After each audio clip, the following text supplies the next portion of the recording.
इस्लाम धर्मर प्रवचक महापुरुष प्रफेट मोहम्मद जयंती भद्रक सहर में आनंद उल्लास सह शांति श्रृंखला मध्य पालन कर पर्व उपलक्षे समग्र भद्रक सहर उत्सव मुखर हो उठिला। पुराणा बजार स्थित चौखंडी शुभारंभ होता। यह उत्सव को भद्रक मुस्लिम जमातर सभापति हाजी मोहम्मद अब्दुल पारी पौरोहित आरंभ होता एवं भद्रक पूर्वतन विधायक श्रीजुक्त प्रफुल्ल सामल, भंडारी पोखरी विधायक संजू पल्लिक, समाजसेवी विद्याधर साहू उपस्थित थे। ए शुभारंभ संध्या 6 घटिका समय प्रतिकूल पाग सत्वे आरंभ होता। एथिरे मुस्लिम जमातर उपसभापति शेख मोहम्मद जकाउल्ला, साधारण संपादक हाजी शेख एनाम मोहम्मद, संपादक शेख सिराजुद्दीन, ईद मिलादुन नबी तथा सिरत कमिटीर सभापति हाजी अब्दुल मुकीद खान, उपसभापति इंजीनियर रेजाए रसुल, संपादक अशरफी खली खान, सह संपादक महबूब खान, कोषाध्यक्ष मिर्जा एकाम्र बेग प्रमुख उपस्थित रही। 6 सुसज्जित चित्ताकर्षक जुलूस काफेला चौखंडी बाहरी पुराणा बजार, लाहापट्टी, पाटणासाही, नंगा मोहला, हजारीनगर, कचेरी बजार, नुआ बजार, कदमपेढ़ा, शंकरपुर, हेलासाही छक दे सहर परिक्रमा करी मदीना मैदान ठारे पहुंची। विशेषकर काफेलारे छोट छोट शिशु मान गोटे प्रकार पोशाक और जुलूस को अनुभव कारीगर मान शोभायात्रा बेस आकर्षणीय होता। भद्रक एक भाईचारा सहर। यह सहर में उभय हिंदू मुसलमान संप्रदायर व्यक्ति एक हो पर्वपर्वाणी पालन करिथांती। व्यापक सुरक्षा व्यवस्था मध्य जुलूस और काफेला सहर परिक्रमा करने समय प्रत्येक छक छकरे विभिन्न अनुष्ठान पक्षर श्रद्धालु मानक सरबत, प्रसाद, मिष्टान और विभिन्न प्रकार उपहार बंटन कर सहर परिक्रमा स्थान में विभिन्न कमिटी तरफ आकर्षणीय गेट और रंग बेरंगर आलोक सजा जाइथिला।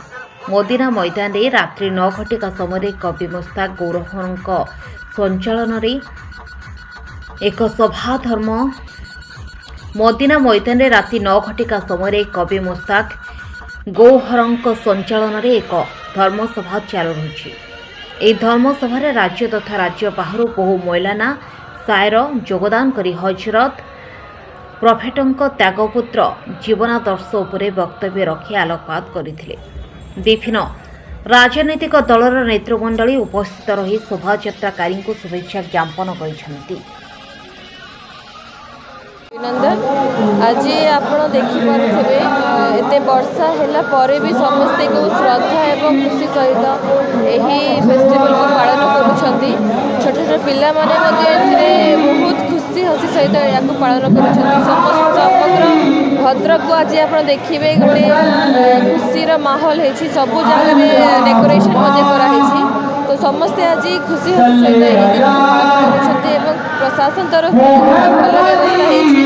समस्ते शांति श्रृंखला भाव में आग को लेकिन भाव में शांति पालन हो यहाँ मोर आशा रही।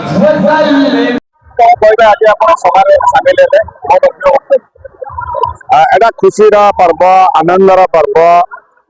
आज देखु भद्रक सहर आज 70 ऊर्ध जुलूस बाहरी जहाँ प्रति वर्ष बाहरी थाए। आपण मैंने लक्ष्य करते भद्रक दीटा जो पर्व गोटे हूँ रामनवमी, आज पर्व। यही पर्व उभय संप्रदायर लोक मैंने भाईचारा सहित पालन करते। जुलूस वाला भितर देखते केते माँ भौणी मैंने रास्तार उभय पार्श्व छिड़ा देखुं उभय संप्रदाय लोग। यही जो भाईचारा जो एकता जो अटूट सारा ओडिशा कहीं सारा भारत वर्ष सब बात दे आसी समस्त प्रति वर्ष सामिल होता सामिल होती। विभिन्न कमिटर जो अच्छे समस्त एकत्रित होकर 14 माला देखो जो रीडिंग नहीं जो प्रति वर्ष करते आज सुंदर भाव में कर सहित शांति सुरक्षा चलती। पुलिस प्रशासन सहित जिला प्रशासन धन्यवाद दूसरी आज कार्यक्रम को शांति सहित पालन करने जो सहयोग कर। प्रफेट मोहम्मद सी थे भगवान को दूत। आज जो इस्लाम धर्म विश्व ପ୍ରଚାର ପ୍ରସାର ହେଇଛି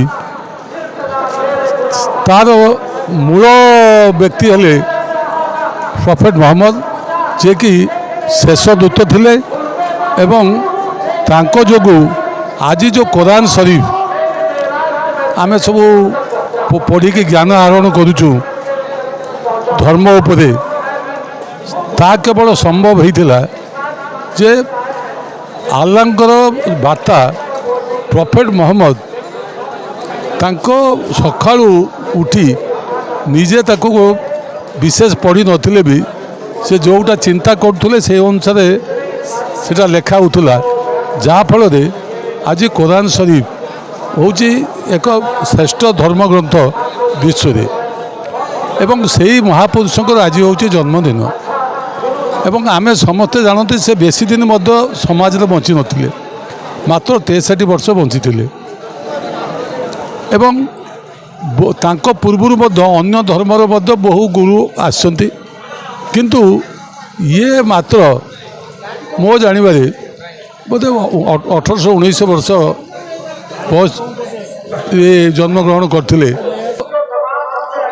କଥା ଚିନ୍ତା କରିପାରିବା ନାହିଁ, ସେଭଳି ଏକ ମହାପୁରୁଷଙ୍କ ଜନ୍ମଦିନ ଭଦ୍ରକରେ ପାଳନ ହେଉଛି ଏବଂ ଇଏ ଖୁବ୍ ଆଡ଼ମ୍ବର ସହିତ ପାଳନ ହେଉଛି ଏବଂ ସେଥିରେ ସମସ୍ତେ ସାମିଲ ହୋଇଛନ୍ତି ଏବଂ ମୁଁ ଆଶା କରିବି ଯେ ଭଦ୍ରକର ଯେଭଳି ଯେଉଁ ପରମ୍ପରାରେ ପାଳନ କରାଯାଉଛି ଅନ୍ୟ ଅଞ୍ଚଳରେ ସେ ପରମ୍ପରାଟାକୁ ବଜାଇ ରଖନ୍ତୁ ଏବଂ ଯାହାଫଳରେ ଆମେ ଅନୁଭବ କରୁଥିବା ନିଜେ